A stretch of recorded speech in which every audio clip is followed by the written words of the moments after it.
দুদিনমান ধৰি হৈছৈ লাগি থকা এটা নিউজক লৈ ভিডিঅ'টো বনাবলৈ আহিছো আৰু ভিডিঅ'টো হ'ল ডাম্পাৰ পাৰ্টি ফৰিংকাই অৰ্থাৎ শৃংখল চলিহাদেৱে কৈছে যে 2026ত বোলে তেওঁলোকক বাদ দি পেলাই কোনেও চৰকাৰ গঠন কৰিব নোৱাৰে। এইটো আকৌ এখাৰ তেওঁ কি বুলি ক'লে কওকচোন আপোনালোকে। সুপ্ৰভাত, সকলোকে স্বাগতম জনাইছো মোৰ চেনেলৰ অন্য এটি নতুন ভিডিঅ'লৈ। প্ৰথমতে কওঁ, মই কোনো ৰাজনীতিৰ মানুহ নহয় আৰু যেহেতু মই দুখীয়াৰ হকে মাত মাতি ভাল পাওঁ আৰু সেইটো কাৰণে মই অখিল গগৈদেৱৰ মানে আদৰ্শ কিছুমান ভাল পাওঁ আৰু তেওঁ যি নহওক তেওঁ কিছুমান ব্যক্তিগত কথাত আমাৰ মাত মতা অধিকাৰ নাই। তেওঁ ৰাইজৰ হকে যেনেদৰে ওলাই আহিছে ঠিক তেনেদৰে আমিও তেওঁৰ লগত সাপোৰ্ট কৰাটো বা তেওঁ সহায় কৰাটো আমাৰ কৰ্তব্য। যেহেতু আমি দুখীয়া মানুহ, মোক কোনো নেতা হ'বলৈ নালাগে বা মোৰ কোনো ল'ৰা ছোৱালীক চাকৰি নালাগে, সেইবিলাক আমাৰ আশা নাই। কিন্তু এটা কথা, একেদিন ইমানেই হৈছৈ দেখিছো অখিল গগৈৰ ওপৰত কথা কৈছে, ইজনে সিজনক, কিন্তু দুইজনেতো ককাই ভাই নহয়নে বাৰু। কিন্তু ইয়াতো এটা কথা কওঁ, তেওঁ বাৰে প্ৰতি জেললৈ যায় সেই ফৰিংকাই আৰু অখিল গগৈয়ে বাৰে প্ৰতি তাত অকল অখিল গগৈ বুলিয়ে নহয় বাৰু, বাৰে প্ৰতি তেওঁক মানে সাপোৰ্ট কৰে বা কিবা কিবি এনেকুৱা প্ৰতিবাদ কৰি পেলাই হলেও জেলৰ পৰা উলিয়াই আনে আৰু তাৰ পিছত গম পোৱা গ'ল তেওঁ নাটক কৰি জেলত সোমাই থাকে নহয়নে বাৰু। আৰু আপোনালোকে জানে, সেইখিনি বহুতখিনি মানুহে জানে, শিৱসাগৰৰ মানুহে নজনা নহয় তেওঁ কথা, ফৰিংকাই কথা। আৰু তেওঁ এনেকুৱা কিছুমান ৰেকৰ্ড আছে, উজনিলৈ মুছলিম মানুহ যাবলৈ দিব কিন্তু ইটা ভাটাৰ মালিকৰ পৰা তেওঁ 10 লাখ টকা পৰ্যন্ত মানে দাবী কৰা ৰেকৰ্ডো তেওঁ মানে আমাৰ হাতত আছে। আৰু তেওঁ যিটো পাৰ্টি লৈ পেলাই ইমান দম্ভালনি মাৰি আছে, তেওঁলোকে ক'ব পাৰিব নেকি বহুত নিকা বুলি ক'ব পাৰিব এই ডাম্পাৰ পাৰ্টিটো? ডাম্পাৰ প্ৰথম উঠি আহোঁতে ডাম্পাৰ কেলেংকাৰীটোতে যে তেওঁলোকৰ দলটো দুভাগ হ'ল, এটা এফালে গ'ল এটা এফালে গ'ল, তেওঁ কি সেইটো নৈ কৰিব পাৰিব নেকি? নে সেইটো মানে নহয়, এইটো মানুহে মিছাকৈ উলিয়াইছে বুলি ক'ব পাৰিব নেকি? আৰু এজন ইউটিউবাৰে মই কৈছোঁ, মোৰ ফ্ৰেণ্ডত নাই, মই জইন নাই তেওঁৰ লগত, ফটককৈ কিছুমান আহি যায় ন। এজন ইউটিউবাৰে, সেইজনে অৱশ্যে আজিলৈকে নিজে ভিডিঅ' বনাই দিয়া নাই, লোকৰ নিউজ আনি পেলাই দিয়ে। অখিল গগৈ কালি নিউজ এটা লগাই পেলাই মই ভিডিঅ' বনোৱা দেখিলোঁ, অলপ মই ভালকৈ চালোঁ, তাৰপিছত তেওঁ শিয়ালৰ নিচিনা গাঁতৰ পৰা যে চুপকৈ মাত দিয়ে, ঠিক তেনেকৈ মাতটো দি আছে। আৰু মই তেওঁক কওঁ কি শুনক, অখিল গগৈ জেলত থাকোঁতে তেওঁ কৈছে যে অখিল গগৈক বোলে জিকোৱা মানুহ পাৰ্টি হ'ল মানে বীৰ লাচিত সেনা। হেৰ' আমি ইয়াৰ পৰা তাত এনেই ঘাঁহ কাটিবলৈ গৈছিলোঁ নেকি? আমি কি দেখা নাছিলোঁ নেকি? তাত অতদিন থাকি আহিলোঁ, মাত্ৰ ইলেকশ্যনৰ আগদিনাখন আমি আহিছোঁ। আৰু সকলোৱে জানে, সকলো শিৱসাগৰবাসী বহুত মানুহে আমাক চিনি পায় হা। ইয়াৰ পৰা আমাৰ মহিলা 5 গৰাকীমান গৈছিলোঁ আৰু আমি আছিলোঁ দবাৰ ফিল্ডত। এতিয়া সেইজনক কওঁ, সেইজন কিবা অসম বুলি আছে আৰু তেওঁ ঘৰো হয়তো শিৱসাগৰতে। কওঁ শুনক, অখিল গগৈ জেলত থাকোঁতে যেতিয়া অখিল গগৈয়ে ইলেকশ্যনৰ কাৰণে মানে আমাৰ মানুহবিলাকে যেতিয়া মিটিং দিয়ে, ৰাইজৰ দলৰ হৈ যেতিয়া মিটিং দিয়ে, সেই মিটিঙত কিন্তু বীৰ লাচিত সেনা মানুহ কোনোদিন থকা নাছিলে, গম পাইছে। তেহেঁতে কি কৰে, আজি যদি এইখিনি ৰাইজৰ দলৰ মিটিং দিছে নহয়, এই তাৰ পৰা অলপ আঁতৰলৈ গৈ পেলাই বীৰ লাচিত সেনাই মিটিং দিয়ে, তেনেকুৱা কিছুমান কাম কৰিছিলে। আৰু এদিন দবাৰ ফিল্ড নহয়, বৰ্ডিং ফিল্ডত যেতিয়া 4টামান বজাত মিটিং এখন দিছিলে, তেতিয়া তেওঁ এই ফৰিংকাই গৈ পেলাই তাত চুপকৈ ছাইডত গৈ হাত সাৱটি ৰখি আছিলে আৰু তেওঁ মানে আলেখ লেখটো লৈ আছিলে। তেতিয়া তেওঁক মাতি আনি পেলাইহে ভাষণ দিবলৈ দিছে। তেওঁ উপায় নোহোৱাত আৰু কিবা দুআষাৰমান ক'লে, কৈ পেলাই জয় আই অসম বুলি কৈ সামৰি থৈ দিলে।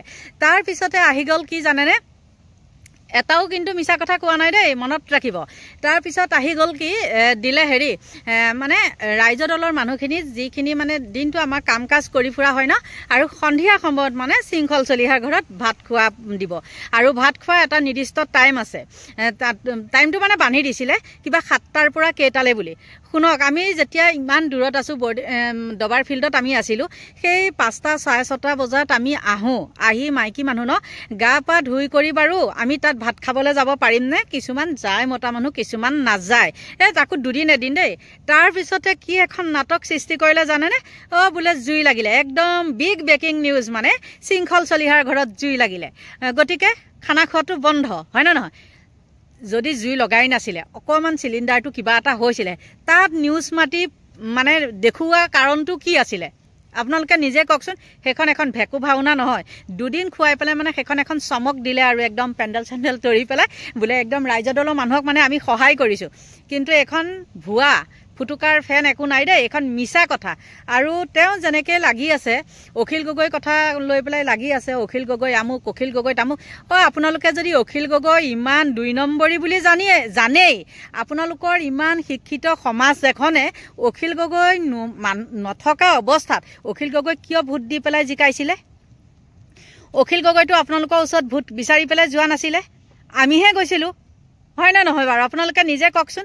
কিন্তু শিৱসাগৰবাসী মানুহক এটা কথাত ধন্যবাদ দিব লাগিব, যি নহওক আঁতৰৰ পৰা যোৱা মানুহেই হওক বা শিৱসাগৰ মানুহখিনিয়ে হওক, যিমানখিনি মানুহ ওতঃপ্ৰোতভাৱে জড়িত হৈ পেলাই লাগিলে, কিন্তু বহুতখিনি মানুহ সোমাই আছিলে, ওলাই অহা নাছিল। কিন্তু আমি যেতিয়া ঘৰে ঘৰে গৈছিলোঁ তেতিয়া কি কৈছিলে জানে সেই মানুহখিনিয়ে? বাইদেউ আমি মানে হেৰিকে পেলাই ওলাই যাব নোৱাৰোঁ, সাহস কৰি আমি ওলাই যাব নোৱাৰোঁ, যিহেতু ৰুলিং চৰকাৰ চলি আছে, গতিকে বাইদেউ আপোনালোকে চিন্তা নকৰিব, আমি আপোনালোককে দিম। আৰু তেতিয়া কাৰ্যালয়বিলাকত কিছুমান আমি বিজেপি কাৰ্যালয়বিলাকত শিৱসাগৰত থাকোঁতে আমি যোৱা নাছিলোঁ। কিয় যোৱা নাছিলোঁ মানে কিবা আমি তাত কিছুমান মানুহ বহি থাকে ন, কিজনী বেয়াকৈ কৈ দিয়ে, সেইটো কাৰণে আমি যোৱা নাছিলোঁ। আৰু তেতিয়া শিৱসাগৰ কেইবাটাও মানে কাৰ্যালয়ত কি কৰিছিলে জানে? আমি যেতিয়া এনেকৈ পাৰ হৈ যাওঁ আমাক মাতে, বাইদেউ এইফালে আহকচোন বুলি কয়। কিয় আমাৰ তাত সোমোৱা নাই? নাই আপোনালোক আকৌ এনেকৈ আছে, যদি ঘপকৈ কিবা এটা কৈ দিয়ে তেতিয়া কি হ'ব? বাইদেউ আমি টকাৰ কাৰণেহে আছোঁ, কিয় নিদিম?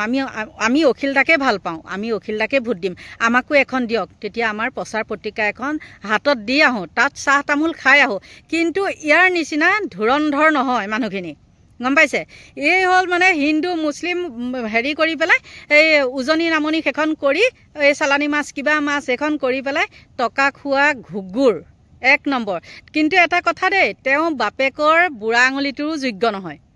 এই ফৰিংকাই শৃংখল চলিহা তেওঁ মানে বাপেকৰ কেৰা আঙুলিটোৰ যোগ্য নহয়, ইমানেই ক'লোঁ। সেই বাপেকৰ কাৰণেহে এইটোক মানে চিনি পায়। আৰু কিছুমানে কয় বীৰ লাচিত সেনাই বহুত ভাল কাম কৰি আছে, কিবা কাম কৰি আছে, ঠিকে আছে, ভাল কাম কৰি আছে, কিন্তু তেওঁলোকৰ ভিতৰ চোৱাটোতো বহুত কথাই আপোনালোকে নাজানে, নহয় জানো? আৰু এইখিনি হেৰি দেখি পেলাই কিছুমানে মোৰ ব্যক্তিগতভাৱে কিছুমান আক্ৰমণ কৰিবলৈ যাব, কিন্তু তাতো মই ভয় নকৰোঁ, কাৰণ তেওঁলোকৰ ৰেকৰ্ড মোৰ তাত আছে। আৰু সেইটো ইউটিউবাৰটোক মই কৈছোঁ, তেওঁ যিহেতু লোকৰ ভিডিঅ' দি পেলাইহে তেওঁ অলপ ছাবস্ক্ৰাইবাৰ গোটাইছে, আৰু সংসাৰৰ বেলেগৰ ভিডিঅ' কিছুমান দি থাকে, অখিল গগৈৰ লগত লাগি আছে। লাজ পাব লাগে। আহোমৰ হৈ পেলাই তেনেকুৱা 2 নম্বৰী প্ৰচাৰ কৰিবলৈ আপোনালোকে লাজ পাব লাগে। আমিতো বেলেগ জাতিৰ মানুহে বুলি ধৰি লৈছোঁ দিয়কচোন, কিন্তু নিজৰ ভিতৰতে যেতিয়া মিল নাই, আপোনালোকে কি ফুল ফুলাবহে? খেলক, আমি বাধা নিদিওঁ, আপোনালোকে 2024ত খেলক, কিমান ভোট পায় আমিও দেখিম, নহয় জানো?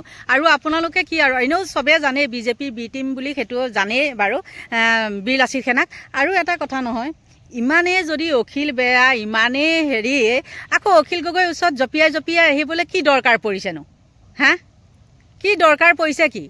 অখিল গগৈ কিবা কেলেংকাৰী আছে নেকি? ডাম্পাৰ কেলেংকাৰী যেনেকৈ হেৰি আছে, অখিল গগৈ কিবা কেলেংকাৰী আছে নেকি?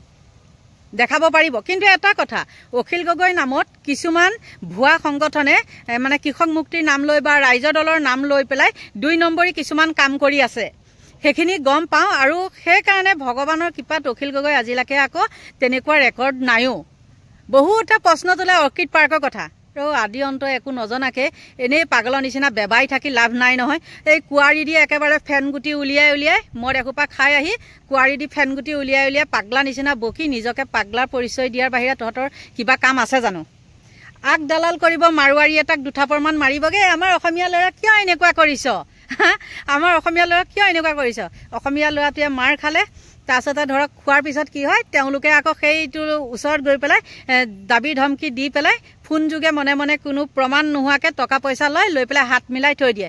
আঁঠু কাঢ়িলে কাণত ধৰে, হৈ গ'ল আৰু আমাৰ অসমীয়া ল'ৰাই ন্যায় পাই গ'ল। ঠিক তেনেকৈ আপোনালোকেতো জানিছেই নহয়নে?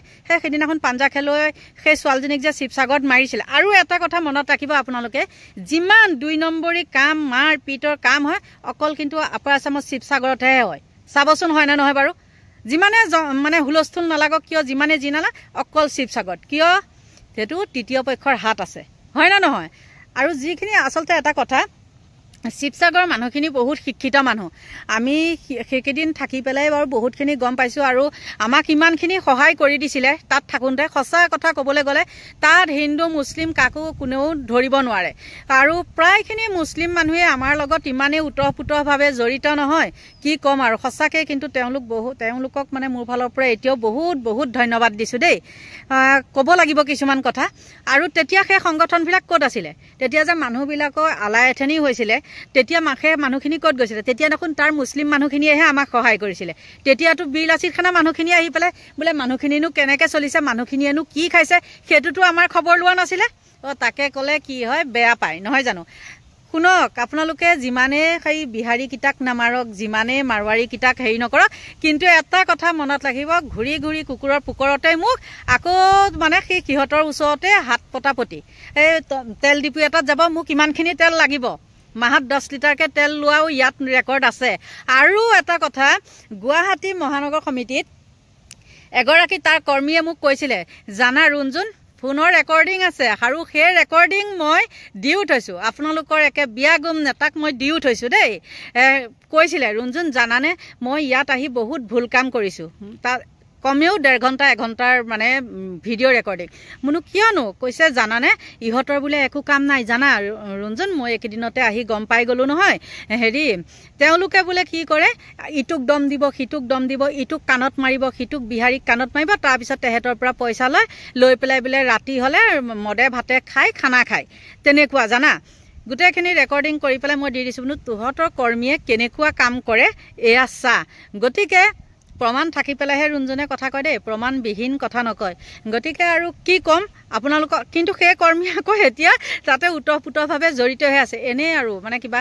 অ'টো নাহিলেও খাই বোলে ত'টো পাবলৈ নাই তেনেকুৱা টাইপৰ আৰু কৈ লাভ নাই গতিকে ভিডিঅ'টো ইমানেই আছিলে আৰু মোক চাগে এইখিনি দেখি পেলাই কিছুমানে গালি পাৰিলেও লাভ নাই দালালক সদায় দালালেই ক'ম আৰু মই যে কৈছোঁ ফৰিং বুলি আপোনালোকে হয় না নহয় চাবচোন ফৰিঙৰ নিচিনা একদম কুৱাৰীকেইটা ফালি লৈ পেলাই একদম ফৰিং চিটিকা দি পেলাই জপিয়াই কি যে কথা ক'ব মানে বডিৰ একেবাৰে কি লয়লাহ কি বডিৰ ভংগীমা মানে দেখিলেই মাথাটো নষ্ট হয় গতিকে অখিল গগৈ যিখিনি কৈছে এটাও ভুল কথা কোৱা নাই যিখিনি কৈছে ৰাইট কথা কৈছে আকৌ মোৰ ফালৰ পৰাও কৈছোঁ জয়াই অসম মই আকৌ এই জয়াই অসমটো মোৰ নিজৰ কৰ্ম বা অখিল গগৈ ছাপোৰ্টতহে মই তেনেকৈ কৈছোঁ জয়াই অসম বুলি মুখেৰে আমি জয়াই অসম বুলি ক'লেও নহ'ব আমি অন্তৰৰ পৰা বিনা স্বাৰ্থত জয়াই অসম বুলি কোৱা মানুহ আমাক একো স্বাৰ্থ নালাগে আমাক একো গাদী নালাগে গতিকে সদৌ শেষত সকলোকে ভগৱানে ভালে কুশলে ৰাখক আৰু সকলোকে দীৰ্ঘায়ু কামনা কৰি আজিলৈ ভিডিঅ'টো ইমানতে সামৰণি মাৰিছোঁ বাই বাই